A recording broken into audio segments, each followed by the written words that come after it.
नमस्कार. मी मिलिंद विनायक काणे. अर्थचिंतन 3 मध्ये आपण सर्वांचं सहर्ष स्वागत आहे. आजच्या सेशनमध्ये किंवा आजच्या टॉपिकचं नाव आहे हेल्थ इन्शुरन्स इन इंडिया. आणि हेल्थ इन्शुरन्स अत्यंत महत्त्वाचं टूल, प्रोटेक्शन टूल किंवा प्रोटेक्शन प्लॅनिंगमध्ये काय आहे ते.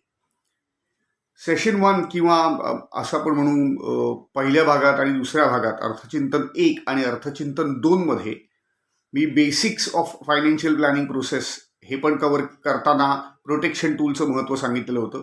आणि अर्थचिंतन 2 मध्ये मी एक्सक्लुझिव्हली टर्म प्लॅनबद्दल बोललो की प्रोटेक्शन प्लॅनिंग करताना टर्म प्लॅनचं महत्त्व काय आहे आणि टर्म प्लॅन का असला पाहिजे, तसंच तो अपग्रेड का केला पाहिजे.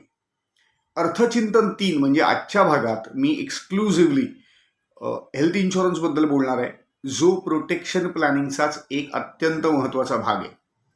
जसं आकस्मिक मृत्यू करता टर्म प्लॅन घेणं आवश्यक आहे, तसंच एमर्जन्सी दुखणं आलं, ॲक्सिडेंट झाला, मेजर ऑपरेशन करायचं असेल किंवा कोरोनासारखी महामारी जी मागचे 1.5 वर्ष सबंध जगभरात थैमान घालते, अशा कुठल्याही व्याधीसाठी आजारासाठी आपल्या खिशाला तोशीस पडू नये किंवा प्रचंड मोठा आर्थिक ताण आपल्यावरती येऊ नये, जेणेकरून आपली फायनान्शियल प्लॅनिंग बिघडू शकते. अशा करता प्रोटेक्शन प्लॅनिंगमध्ये हेल्थ इन्शुरन्सचा समावेश केला जातो आणि म्हणूनच ॲडिक्वेट हेल्थ इन्शुरन्स ही सुद्धा माणसाची गरज आहे. जसं प्रोटेक्शन प्लॅनिंगमध्ये आपण टर्म प्लॅन बद्दल पण पाहिलं, टर्म प्लॅन हा फार ॲडिक्वेट तर सोडाच, पण फार कमी पर्सेंटेजमध्ये भारतात घेतला जातो. मी अर्थचिंतन 2 मध्ये काही डेटा दाखवलेला होता आणि त्या डेटामधून आपल्याला सहज कळलं असेल की टर्म प्लॅनचं आणि ओव्हरऑल लाईफ इन्शुरन्सचं पर्सेंटेज कव्हरेजच्या दृष्टीने भारतात किती कमी आहे, जे मागच्या 4-5 वर्षात मीडिया एक्सपोजरमुळे किंवा अवेअरनेस क्रिएशन झाल्यामुळे किंवा जास्त प्रमाणात मार्केटिंग झाल्यामुळे आणि टर्म प्लॅनचं महत्त्व जास्त यूथपर्यंत पोचल्यामुळे वाढलेलं आहे. तसंच हेल्थ इन्शुरन्सचं प्रमाण सुद्धा मागच्या 5 वर्षात कम्पॅरेटिव्हली वाढलेलं आहे, पण तरीही अजून तितकं प्रमाण नाही आहे जितकं प्रमाण असायला हवं. त्यामुळे penetration of health insurance is also on the lesser side असं आपल्याला म्हणता येईल. हेल्थ इन्शुरन्स त्या मानाने जास्त प्रमाणात मागच्या 1.5-2 वर्षात घेतला गेलेला आहे. अर्थातच याला एक अपघाताचं कारण आपण कोरोना आहे असं म्हणू शकू. कोरोना झाल्यामुळे चिक्कार बिलं आलेली आहेत, लोकांची भरपूर ट्रीटमेंट झालेली आहे. 10, 12, 15, 20 दिवस लोक हॉस्पिटलमध्ये राहिलेले आहेत. आपण कित्येकांचे मृत्यूही होताना पाहिलेले आहेत. आणि ज्यांची बिलं आलेली आहेत ती बिलं अगदी 1 लाखापासून ते 10 लाख, 12 लाख, 15 लाखापर्यंत सुद्धा आलेली आपण पाहिलेली, ऐकलेली असतील. ती न्यूजमध्ये पण दाखवली गेली. आणि त्यामुळेच हेल्थ इन्शुरन्स असणं, तो ॲडिक्वेट असणं का गरजेचं आहे हे आपल्या लक्षात आलेलं आहे. माझं असं मत आहे की कोरोना महामारी आल्यामुळे जर आपल्याला हे लक्षात आलं असेल तर तिथे एक अलार्म बेल सुद्धा आहे. आणि ती अलार्म बेल अशी आहे की परिस्थिती आल्यावर बघू, हे जे इन्शुरन्सच्या बाबतीत भारतात होत आलेलं आहे, जे होत आलेलं आहे आणि अजूनही होत आहे, ज्याला आता मागच्या 1.5 वर्षात जरी आळा बसला असेल तरी पूर्णपणे हा अवेअरनेस क्रिएट झाल्यानंतर सुद्धा लोक खूप मोठा हेल्थ इन्शुरन्स घेताना दिसत आहेत असं नाहीये. पण चित्र बऱ्यापैकी सुधारत आहे, सुधारण्याची गरजच आहे. आणि मला असं वाटतं की जर याचं योग्य महत्त्व पटवून दिलं, जर लोकांपर्यंत पोचलो आणि याचे योग्य फायदे समजावले, तर माझ्या मते याचं पेनिट्रेशन येणाऱ्या 5 वर्षात खूप प्रमाणात वाढेल आणि बऱ्याच लोकांकडे ॲडिक्वेट हेल्थ इन्शुरन्स नसले तरी डिसेंट पर्सेंटेजमध्ये हेल्थ इन्शुरन्स असेल, जे अत्यंत महत्त्वाचं आहे. हेल्थ इन्शुरन्स सर्वात पहिल्यांदा आपल्याकडे 1986 साली सुरू झालं, जेव्हा जनरल इन्शुरन्स कॉर्पोरेशन ऑफ इंडियानी पहिल्यांदा हेल्थ इन्शुरन्स पॉलिसी इश्यू केली, सेंट्रल गव्हर्नमेंट एम्प्लॉईज करता आणि स्टेट गव्हर्नमेंट एम्प्लॉईज करता. 1986 म्हणजे 1986ला ही योजना किंवा हेल्थ इन्शुरन्स हा कॉन्सेप्ट आल्यानंतर over a long period of time mediclaim, health insurance या गोष्टींचं महत्त्व लोकांना पटवून देण्यात आलं. त्याचं पेनिट्रेशन सुरू झालं. आणि जेव्हा IRDAची स्थापना झाली 1999ला आणि त्यानंतर जेव्हा प्रायव्हेटायझेशन झालं इन्शुरन्स इंडस्ट्रीचं, तसंच ते हेल्थ इन्शुरन्समध्ये सुद्धा आलं आणि प्रायव्हेट हेल्थ इन्शुरन्स कंपनीज येत गेल्या. आज overall 29 non life insurance companies किंवा ज्याला आपण म्हणूयात हेल्थ इन्शुरन्सचा, मरीन इन्शुरन्सचा, मोटर इन्शुरन्सचा, फायर इन्शुरन्सचा इन्क्लुजन आहे किंवा ज्याचा समावेश आहे अशा कंपनीज भारतात आहेत. आणि त्यातल्या stand alone health insurance companies ज्या आहेत, ज्याच्यातली काही नावं तुम्ही ऐकली असतील, जशी Aditya Birla Healthcare Insurance Company Limited किंवा Star Health Insurance, Care Health Insurance जी पूर्वी रेलिगेअर या नावाने ओळखली जायची, किंवा ICICI Lombard, Reliance General Insurance, अशी तुम्ही काही नावं ऐकलेली असतील, किंवा अपोलो म्युनिक किंवा मणिपाल सिग्ना.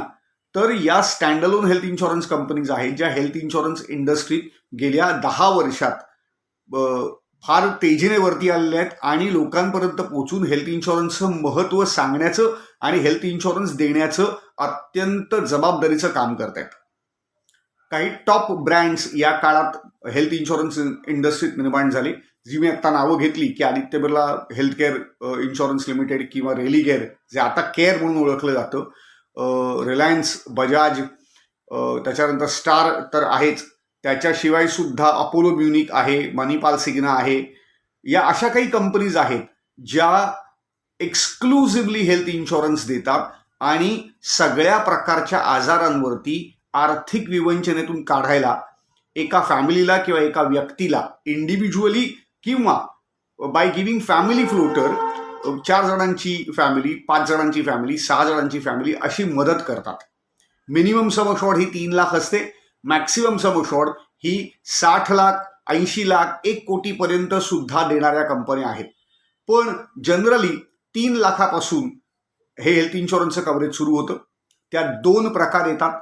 एखादी व्यक्ती फक्त वैयक्तिक हेल्थ इन्शुरन्स म्हणजे फक्त स्वतःसाठीचा हेल्थ इन्शुरन्सही घेऊ शकते किंवा आपल्या परिवारालाही कव्हर करू शकते, ज्याला फॅमिली फ्लोटर असं म्हटलं जातं. या फॅमिली फ्लोटरमध्ये एक व्यक्ती, तिचं जर लग्न आलं असेल तर त्या व्यक्तीची बायको, म्हणजे पुरुष असेल तर बायको आणि स्त्री असेल तर नवरा, 2 मुलं, शिवाय आई वडिलांना सुद्धा यात कव्हर करता येतं. आणि त्यात कव्हर केलेल्या आई वडिलांना हा वेगळा प्रीमियम भरावा लागत नाही. म्हणजेच एका ग्रुप हेल्थ प्लॅनमध्येच घरातली सगळी मंडळी कव्हर होऊ शकतात आणि त्यांच्यापैकी कोणीही ॲडमिट झालं किंवा कोणाचंही ऑपरेशन झालं तर या प्लॅनद्वारे त्यांचं कव्हरेज शक्य होऊ शकतं किंवा त्या परिवाराला क्लेम मिळू शकतो. आता ॲब्सोल्युटली हे डिपेंडंट आहे एका व्यक्तीवरती की त्याने इंडिव्हिज्युअल हेल्थ इन्शुरन्स घ्यायचा आहे का त्याने फॅमिली फ्लोटर घ्यायचं आहे. यात पोर्टिंगची सुविधा सुद्धा आहे, जी over a period of time आली.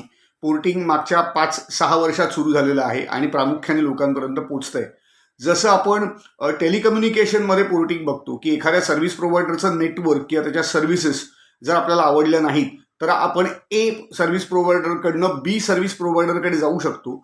तसंच हेल्थ इन्शुरन्समध्ये सुद्धा आपण पॉलिसी किंवा प्लॅन आपण घेतलेला जर एका हेल्थ इन्शुरन्स कंपनीचा आवडला नसेल, त्यांचा क्लेम सेटलमेंटचा अनुभव आपला वाईट असेल, त्यांचा सर्व्हिसेसचा अनुभव वाईट असेल किंवा तो प्लॅन आपल्याकरता ते फायदे देत नसेल जे फायदे आपल्याला हवेत, तर आपण दुसऱ्या हेल्थ इन्शुरन्स कंपनीचं प्रॉडक्ट हे रिन्युअलच्या आधी बदलू शकतो, ज्याला पोर्टिंग असं म्हणतात. ठीक आहे. याचे काही नियम आहेत की रिन्युअलची डेट यायच्या 45 दिवस आधी हे पोर्टिंग करावंच लागतं, कारण पोर्टिंग 45 दिवसांनंतर प्रीमियम ड्यू असल्यानंतर केलं जाऊ शकत नाही. ग्रेस पिरियड हा 30 दिवसांचा असतो प्रीमियमच्या ड्यू डेटपासून. अर्थातच संकेत असा आहे की प्रीमियमच्या ड्यू डेटला प्रीमियम हा भरला गेला पाहिजे. पण जर मी एक व्यक्ती म्हणून मला माझा व्यक्तिगत हेल्थ इन्शुरन्स प्लॅन ए कंपनीकडनं बी कंपनीकडे जर पोर्ट करायचा असेल तर मला कमीत कमी 45 दिवस आधी पोर्टिंग करावं लागतं. काही ठिकाणी हेच 60 दिवस पण आहेत.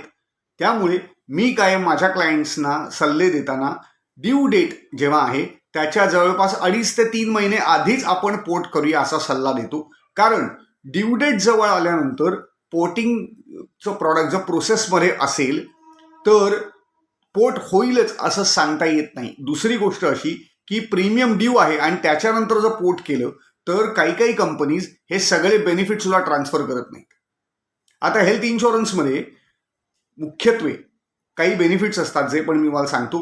पहिली गोष्ट की कॅशलेस फॅसिलिटी याच्यात मिळते, कारण कॅशलेस कार्ड हे त्या हेल्थ इन्शुरन्स प्रोव्हायडरकडनं हेल्थ इन्शुरन्स ज्या व्यक्तीचा आहे, सम इन्शुअर्ड ज्या व्यक्तीची आहे, म्हणजे ओनर ऑफ द पॉलिसी त्याच्या नावानं दिलं जातं. त्याच्यावरती पॉलिसी नंबर, त्या कंपनीचा लोगो, त्या कंपनीचं नाव, रजिस्ट्रेशन डेट आणि अजून काही डिटेल्स असतात जे त्यांनी ॲडमिट झाल्यानंतर हॉस्पिटलमध्ये सबमिट करायचं असतं. हॉस्पिटलचा TPA म्हणजे थर्ड पार्टी ॲडमिनिस्ट्रेटिव्ह जे क्लेमची प्रोसेस पाहतात ते कंपनीला कॉन्टॅक्ट करतात, व्हेरीफाय करतात. एकदा व्हेरिफिकेशन कंप्लीट झालं आणि त्यांनी कन्फर्म केलं की पॉलिसी इनफोर्स आहे, म्हणजे पॉलिसी सुरू आहे, प्लॅन सुरू आहे, की त्यांना त्या कंपनीबरोबर क्लेमची प्रोसेस पुन्हा करता येते जेव्हा ती व्यक्ती डिस्चार्ज घेऊन हॉस्पिटलमधनं बाहेर पडते. जर नेटवर्क हॉस्पिटलमध्ये व्यक्ती ॲडमिट असेल तर कॅशलेस फॅसिलिटी ही अवेलेबल होऊ शकते आणि इन्शुरन्स कंपनी ही डायरेक्ट सगळा क्लेम हा त्या हॉस्पिटलला देते. पण नेटवर्क हॉस्पिटलमध्ये ॲडमिट न होता जर व्यक्ती नॉन नेटवर्क हॉस्पिटलमध्ये ॲडमिट झाली असेल तर व्यक्तीला पहिल्यांदा क्लेम सेटल करावा लागतो हॉस्पिटलला, सगळी बिल्स घ्यावी लागतात आणि जी काही रिक्वायर्ड डॉक्युमेंट्स इन्शुरन्स कंपनी मागते, जसं ओरिजिनल बिल्स आहेत, डॉक्टर्स ट्रीटिंग सर्टिफिकेट आहे, डिस्चार्ज समरी आहे, त्याच्यानंतर जेवढी काही फार्माची बिल्स असतील ती आहेत, एखादं ऑपरेशन झालं असेल तर ऑपरेशनला लागणारी जेवढी सगळी बिलं आहेत ती आहेत, त्याच्यानंतर ट्रीटिंग डॉक्टर किंवा ऑपरेटिंग डॉक्टर जो आहे त्याचं बिल आणि त्याचं प्रिस्क्रिप्शन, अशा सगळ्या गोष्टी, ECG काढला असेल तर तो, चेस्ट एक्सरे आणि ज्या काही वेगवेगळ्या टेस्ट झालेल्या आहेत त्या, मेडिकल बिल्स जर असतील किंवा केमिस्ट किंवा फार्मसीकडनं घेतलेली औषधं आहेत त्यांची बिलं, हे सगळं ज्या ज्या ऑर्डरमध्ये इन्शुरन्स कंपनी मागते ते सगळं त्या व्यक्तीने हॉस्पिटलकडनं घेऊन, त्याच्यावरती हॉस्पिटलचा सही शिक्का घेऊन, योग्य त्या व्यक्तीची, याला ऑथोराईज सिग्नेटरी आपण म्हणतो, त्यांची सिग्नेचर घेऊन आपण इन्शुरन्स कंपनीला सबमिट करावं लागतं आणि त्यानंतर इन्शुरन्स कंपनी व्हेरिफिकेशन करून, कन्फर्म करून हॉस्पिटलकडनं आणि त्यांची प्रोसेस फॉलो करून, ज्याच्यात त्यांना काही गोष्टी या शोधाव्या लागतात, त्या कन्फर्म कराव्या लागतात आणि वेन दे फाइंड की हा क्लेम जेन्युइन आहे, याच्यात कुठल्याही प्रकारचा फ्रॉड नाही किंवा त्यांच्याकडे हॉस्पिटलमधून आलेली इन्फॉर्मेशन आणि क्लायंटनी सबमिट केलेले पेपर हे मॅच करतायत, तेव्हा तो क्लेम प्रोसेस होतो आणि कस्टमरच्या अकाउंटला क्लेमची अमाऊंट ही क्रेडिट केली जाते. आता हेल्थ इन्शुरन्स घेताना काही महत्त्वाच्या गोष्टी, ज्याला आपण फॅक्टर्स फॉर कन्सिडरेशन असं म्हणतो, त्या गोष्टी बघूया की काय लक्षात घेतल्या पाहिजेत. तर सर्वात महत्त्वाची गोष्ट ही लक्षात घेतली पाहिजे की प्लॅनचे डिटेल्स काय आहेत आणि मला हवे असलेले फायदे तो प्लॅन देतोय का. उदाहरणार्थ ambulance charges, ICU treatment charges, pre hospitalisation charges, post hospitalisation charges, त्यानंतर doctor treating fee charges, day care treatments, हे रूम रेंट चार्जेस. आता रूम रेंट काही प्रत्येक प्लॅननुसार किंवा कंपनीनुसार बदलू शकतात, त्यामुळे असे स्पेसिफिक सगळे बेनिफिट्स जे आहेत ते बघितले गेले पाहिजेत. टर्म्स अँड कंडिशन्स आणि एक्सक्लुजन्स या बघितल्या गेल्या पाहिजेत. साधारणपणे एक्सक्लुजन्स आणि टर्म्स अँड कंडिशन्स या सगळ्या हेल्थ इन्शुरन्स प्लॅन करता कॉमन असतात, पण सर्वात महत्त्वाची कंडिशन किंवा आपण असं म्हणतो की जो नियम किंवा जी अट पाळली गेलीच पाहिजे ती अशी असते की मिनिमम 24 तास हे हॉस्पिटलमध्ये ॲडमिट असणं गरजेचं आहे जर आपल्याला ॲडमिशन झाल्याचा क्लेम करायचा असेल.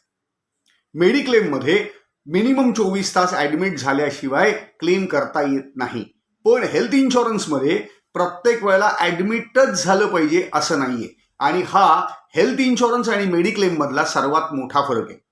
ट्रेडिशनली जेव्हा मेडिक्लेम सुरू झालेली होती तेव्हा ॲडमिशनवर किंवा हॉस्पिटलायझेशन झालं, मग ते ऑपरेशन असू दे, अपघात झाल्यामुळे ॲडमिट झालेलं असू दे, एखाद्या आजारामुळे ॲडमिट झालेलं असू दे, तुम्ही जर ॲडमिट झालात तरच आम्ही तुम्हाला क्लेम सेटल करून देणार असं होतं, जे अजूनही आहे. पण हेल्थ इन्शुरन्समध्ये प्री हॉस्पिटलायझेशन एक्सपेन्सेस सुद्धा कव्हर होतात, पोस्ट हॉस्पिटलायझेशन तर कव्हर होतातच. इनफॅक्ट बऱ्याच वेळेला तुम्ही ॲडमिट नाही झालात तरी फक्त डे केअर ट्रीटमेंट असतील किंवा अशी काही ऑपरेशन्स ज्याच्यासाठी ॲक्च्युअली ॲडमिट होण्याची गरज नसते, 24 तास, 3-4 तास किंवा 6 तास, 8-10 तास ॲडमिट होऊन ते ऑपरेशन होऊन माणसाला डिस्चार्ज दिला जाऊ शकतो, तो पॉलिसी होल्डर घरी येऊ शकतो, पण तरीही त्याचा क्लेम हा व्हॅलिड मानला जातो आणि अशा काही डे केअर ट्रीटमेंट्स करता किंवा ऑपरेशन्स करता, सर्जरीज करता सुद्धा हेल्थ इन्शुरन्स कंपनीज क्लेम देतात. त्यामुळे हे सगळे बेनिफिट्स काळजीपूर्वक बघणं अत्यंत गरजेचं आहे. फॅक्टर नंबर 2, कॅशलेस फॅसिलिटी ही नीट समजून घेणं गरजेचं आहे. कॅशलेस फॅसिलिटीची प्रोसेस नीट समजून घेणं गरजेचं आहे. 3, नेटवर्क हॉस्पिटल्स. प्रत्येक इन्शुरन्स कंपनीची नेटवर्क हॉस्पिटल्स बरोबर टायअप्स आहेत. आता नेटवर्क हॉस्पिटल म्हणजे काय? ज्या ज्या कंपनीज बरोबर ट्रीटमेंट करता, ज्या ज्या हॉस्पिटल बरोबर त्या कंपनीजची टायअप झालेली आहे, त्या हॉस्पिटलची नावं ही कंपनीच्या वेबसाईटवरही असतात, पॉलिसी डॉक्युमेंटमध्ये सुद्धा मेन्शन असतात आणि आपण आपल्या एरियानुसार, शहरानुसार ती नावं फिल्टर करून बघू शकतो आणि जवळच्या हॉस्पिटलमध्ये ट्रीटमेंट घेण्याकरता त्याप्रमाणे प्लॅन्ड हॉस्पिटलायझेशनमध्ये जाऊन त्याचा फायदा करून घेऊ शकतो. त्यामुळे नेटवर्क हॉस्पिटल्स किती जास्त आहेत आणि किती चांगली आहेत हे बघणं अत्यंत गरजेचं आहे, सो दॅट आयत्या वेळच्या हॉस्पिटलायझेशनमध्ये सुद्धा कमीत कमी पळापळ होईल हे बघता येऊ शकतं. चौथी गोष्ट आहे की क्लेम सेटलमेंट रेशो, जी माझ्या मते बाकीच्या 3 या पहिल्या 3 मुद्द्यां एवढीच महत्त्वाची आहे. आपण कॅशलेस फॅसिलिटी तर बघितलेली आहे, नेटवर्क हॉस्पिटल बघितलेलं आहे, किंवा सम अशॉर्ड काय आहे, किंवा बेनिफिट्स काय आहेत, एक्सक्लुजन्स, टर्म्स अँड कंडिशन्स काय आहेत हे बघितलेलं आहे. पण क्लेम सेटलमेंट रेशो जर बघितला नसेल तरी बऱ्याच वेळेला आपलं नुकसान होऊ शकतं, किंवा काही काही गोष्टी आपल्याला मिळायला हव्या होत्या असं जे वाटतं त्या न मिळाल्यामुळे आपल्याला वाईट वाटू शकतं की काही गोष्टी काही ठराविक प्लॅनमध्ये कव्हर नसतात आणि त्यामुळे जर त्या पद्धतीचं ऑपरेशन किंवा त्या पद्धतीचा आजार, त्या पद्धतीची ट्रीटमेंट आपली चालू असेल आणि जर आपण ॲडमिट झालो आणि क्लेम केल्यानंतर जर त्या ट्रीटमेंटचा खर्च किंवा त्या ऑपरेशनचा खर्च आपल्याला मिळाला नाही तर क्लेम सेटलमेंटला आपण दोष देतो किंवा आपण क्लेम सेटल झाला नाही अशी वानवा करतो. पण कंपनी, जी पर्टिक्युलर कंपनी काही काही स्पेसिफिक क्लेम रिजेक्ट करते त्यात या प्रकारचे क्लेम जास्त असतात हे आपण बघायला विसरतो. म्हणूनच टर्म्स अँड कंडिशन्स आणि एक्सक्लुजन्स हे पर्टिक्युलर प्लॅनचं बघणं जसं गरजेचं आहे तसंच क्लेम सेटलमेंट पर्सेंटेज हे बघणं पण गरजेचं आहे. साधारणपणे 40% ते 75% क्लेम सेटलमेंट रेशो आहेत वेगवेगळ्या कंपन्यांचे भारतात. आता हेल्थ इन्शुरन्स आणि लाईफ इन्शुरन्स या दोघांमध्ये या क्लेम सेटलमेंट रेशोच्या पर्सेंटेजमध्ये फरक आहे. कारण लाईफ इन्शुरन्समध्ये मॅच्युरिटी क्लेम तरी असतो, म्हणजे व्यक्ती जिवंत आहे आणि ती जिवंतपणे आपला मॅच्युरिटीचा पैसा घेऊन जाते, आणि जर डेथ क्लेम असेल तर पॉलिसी होल्डर ही आता मृत व्यक्ती आहे, त्यामुळे तो डेथ क्लेम त्यांच्या नॉमिनीला दिला जाणार आहे, तो नॉमिनीला दिला जातो. डेथ क्लेम हे टर्म प्लॅनमध्ये खूप कमी येतात आणि त्या मानाने ट्रेडिशनल प्लॅनमध्ये जास्त असले तरी तुलनेने हॉस्पिटलायझेशनपेक्षा हे कमीच असतात. हॉस्पिटलच्या बाबतीत मग एवढे क्लेम कमी का, किंवा हेल्थ इन्शुरन्सच्या बाबतीत एवढं क्लेमचं पर्सेंटेज कमी का हा प्रश्न पडू शकतो. तर क्लेमचं पर्सेंटेज कमी याची अत्यंत प्रमुख कारण मी तुम्हाला सांगतो. पहिली गोष्ट तर non disclosure of material facts, म्हणजे बरेच आजार किंवा झालेली ऑपरेशन्स ही लपवली जातात आणि इन्शुरन्स कंपनीला सांगितली जात नाही जेव्हा आपण प्रपोजल फॉर्म भरतो. 2, सुरू असलेली ट्रीटमेंट किंवा सुरू असलेल्या गोळ्या, औषधं, इंजेक्शनं ही इन्शुरन्स कंपनीला सांगितली जात नाहीत. आणि 3, की बऱ्याच वेळेला आधी साधारणपणे आपल्याला स्वातंत्र्य मिळाल्यानंतर इन्शुरन्स इंडस्ट्री सुरू होती. LIC ऑफ इंडिया पहिल्यांदा सुरू झाली, नंतर जनरल इन्शुरन्स कंपनीज आल्या आणि मग 1972ला जेव्हा general insurance business nationalisation act pass झाला त्या काळात बरेच खोटे क्लेम होत होते, त्यामुळे सगळ्या नॉन लाईफ इन्शुरन्स कंपनीज डबघाईला आलेल्या होत्या. ही प्रॅक्टिस, ज्याला आपण माल प्रॅक्टिस म्हणतो, ही अजूनही थांबलेली नाहीये आणि ज्याच्याकरता को पेमेंट ही सिस्टीम अंमलात आणण्यात आली. की को पेमेंट याचा अर्थ काय, की जर तुम्ही क्लेम केलात तर 60च्या नंतर, वय वर्ष 60 नंतर तुम्हाला 20% हे बिल भरावं लागेल टोटल बिलाच्या आणि 80% बिल हे कंपनी भरेल. को पेमेंट काही पर्टिक्युलर कंपन्यांच्या पर्टिक्युलर प्लॅनमध्ये अगदी 40 आणि 50 वयाला सुद्धा लागू शकतं. त्यांना स्पेसिफिकेशन्स तशी दिलेली असतात. प्री एक्झिस्टिंग डिझीजचं लिमिट वाढवलं गेलं किंवा प्री एक्झिस्टिंग डिझीज काही काढूनच टाकण्यात आले किंवा काहींवरती 2 वर्ष 3 वर्ष आणि 4 वर्षांचं बंधन घालण्यात आलं.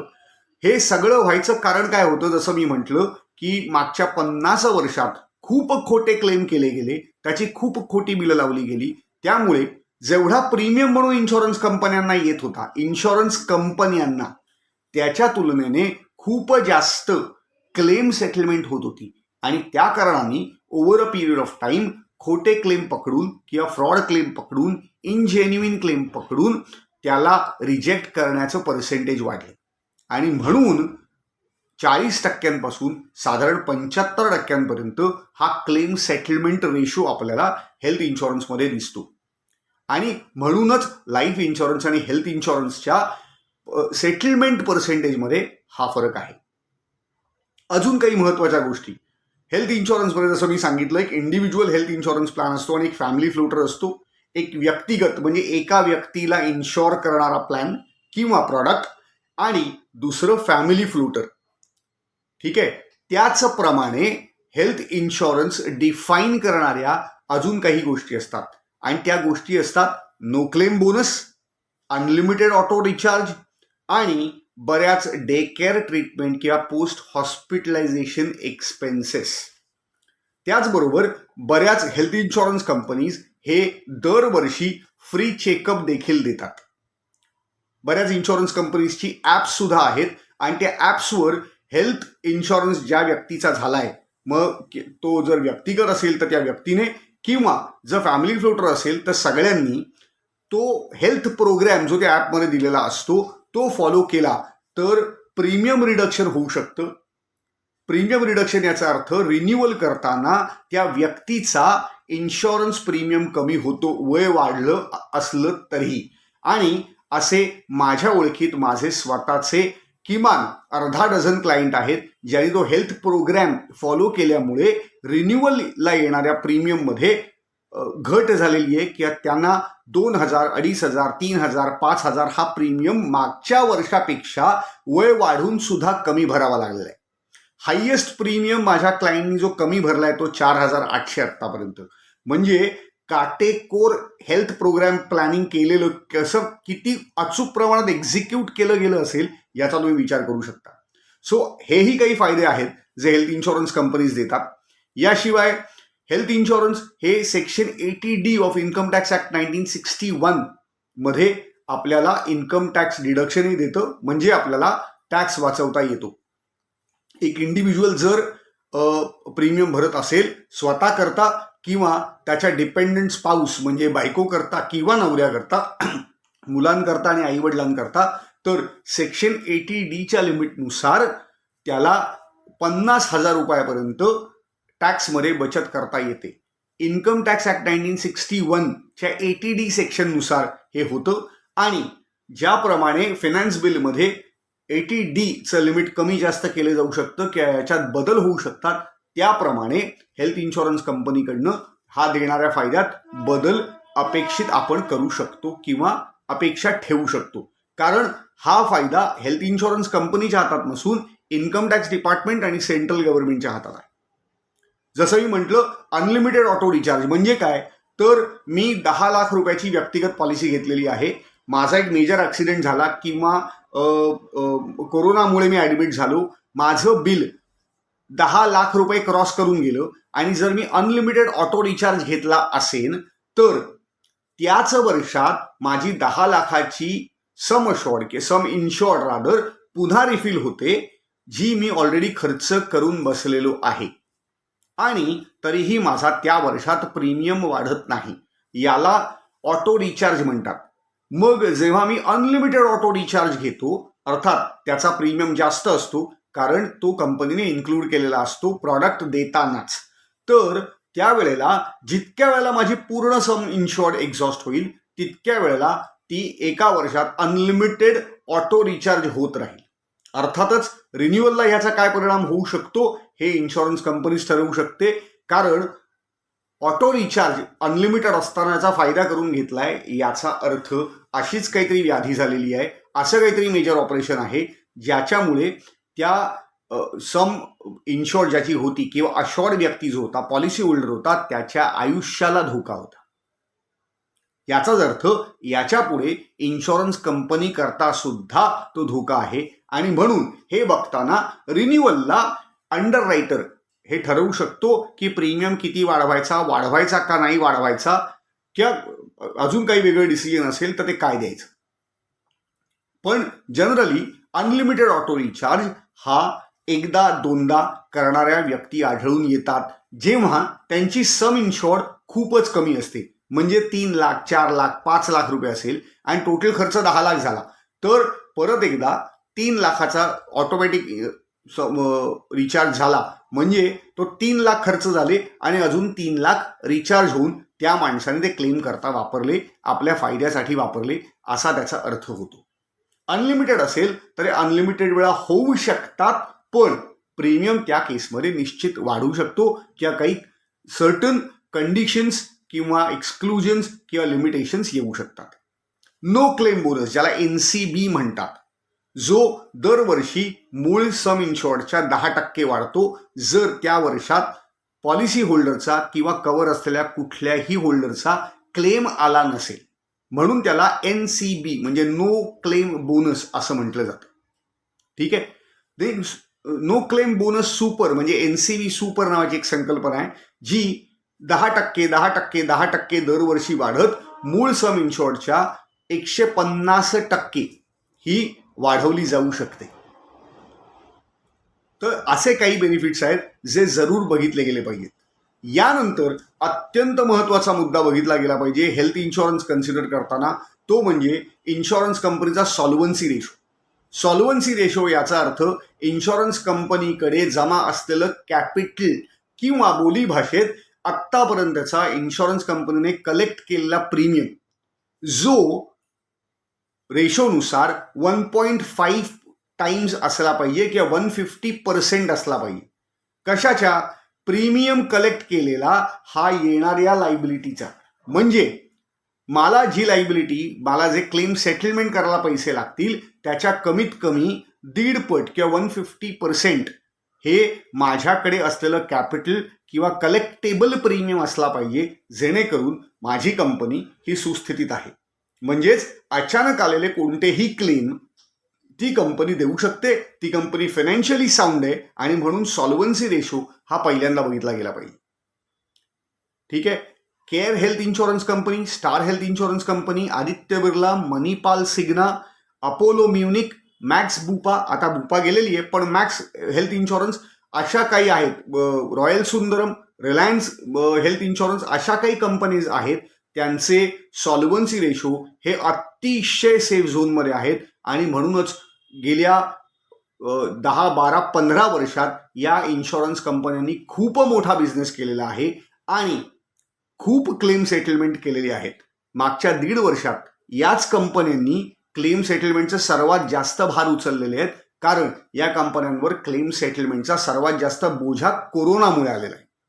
मी काय माझ्या लेखांमधनं सांगत आलेलो आहे की आपल्याला यापुढे हेल्थ इन्शुरन्स घेताना कोरोनाची काळजी घ्यावी लागेल, कारण कोरोना जर होऊन गेला असेल आणि कोरोनामुळे ॲडमिट होऊन जर बिल झालं असेल तर हेल्थ इन्शुरन्स प्रॉडक्ट हे आपल्याला जास्तीचा प्रीमियम लावू शकेल. आणि over a period of time जे हेल्थ इन्शुरन्सचे प्रीमियम वाढतायत ते जास्त प्रमाणात वाढायला सुरुवात होईल, कारण इतके जास्त क्लेम हे कुठल्याच हेल्थ इन्शुरन्स कंपनीने अपेक्षित ठेवलेले नव्हते. त्यामुळे अपेक्षा ओलांडून ज्या मॉर्बिडिटी रेट म्हणजे दर 1000 लोकांमागे आजारी पडण्याचा दर जो IRDA सांगते किंवा जो इन्शुरन्स इंडस्ट्रीत प्रीमियम कॅल्क्युलेट करताना कन्सिडर केला जातो, लक्षात घेतला जातो, त्याच्याही पलीकडे एखाद वेळे क्लेम आले असण्याची शक्यता आहे. आणि म्हणूनच येणाऱ्या काळात हेल्थ इन्शुरन्सचे प्रीमियम हे वाढू शकतात त्या सगळ्या लोकांसाठी ज्यांना कोरोना होऊन गेलाय किंवा कोरोना हा सिव्हिअर झाला होता आणि त्याच्यातनं बरं व्हायला चिकार वेळ लागला आणि त्याच्यामुळे काही फिजिकल एलिमेंट्स त्यात सुरू झालेले आहेत. या सगळ्या गोष्टी हेल्थ इन्शुरन्स घेताना अत्यंत महत्त्वाच्या आहेत, ज्या आपण लक्षात घेतल्या पाहिजेत. अजूनही हेल्थ इन्शुरन्सचं पेनिट्रेशन भारतात चिकार नाही आहे आणि ही दुर्दैवी बाब आहे. पण मी जसं म्हटलं, as compared to life insurance health इन्शुरन्सचं प्रमाण आता वाढतंय, लोकांमध्ये अवेअरनेस आहे आणि लोक स्वतःहून जाऊन हेल्थ इन्शुरन्स घेत आहेत आणि स्वतःहून जाऊन 15 लाख 20 लाख 25 लाख अशा समशॉटची पॉलिसी फॅमिली फ्लोटरमध्ये किंवा व्यक्तिगत हेल्थ इन्शुरन्समध्ये घेण्याचा प्रामाणिक प्रयत्न करतायत, जी अत्यंत महत्त्वाची गरजेची गोष्ट आहे आणि जी चांगली गोष्टही आहे, कारण आपण चांगल्या ट्रॅककडे याच्या पुढे चाललेलो आहोत. मला असं वाटतंय की हेल्थ इन्शुरन्स ही आपली गरज आहे, हे आपल्याला कोरोनाने सांगितलेलं आहे. पण कोरोना नसेल तरीही आपली ही गरज आहे, कारण वेळ सांगून येत नाही हे जसं आपण म्हणतो. तसंच कोणताही मेजर ऑपरेशन किंवा एखादा आजार किंवा एखादा अपघात हा आपल्याला पूर्वसूचना देऊन होईलच असं नाही. त्यामुळे आपल्या खिशाला तो आर्थिक ताण सहन करावा लागू नये की आपल्या परिवाराला तो मेंटल स्ट्रेस, तो फिजिकल स्ट्रेस, तो फायनान्शियल स्ट्रेस घ्यावा लागू नये, म्हणून ॲडिक्वेट हेल्थ इन्शुरन्स असणं अत्यंत गरजेचं आहे. आत्तापर्यंत हा घेतला नसेल तर तात्काळ पावलं उचला आणि पहिल्यांदा ॲडिक्वेट हेल्थ इन्शुरन्स घ्या. नवीन टॉपिक घेऊन पुढल्या सेशनमध्ये लवकरच भेटू. तोपर्यंत काळजी घ्या. धन्यवाद.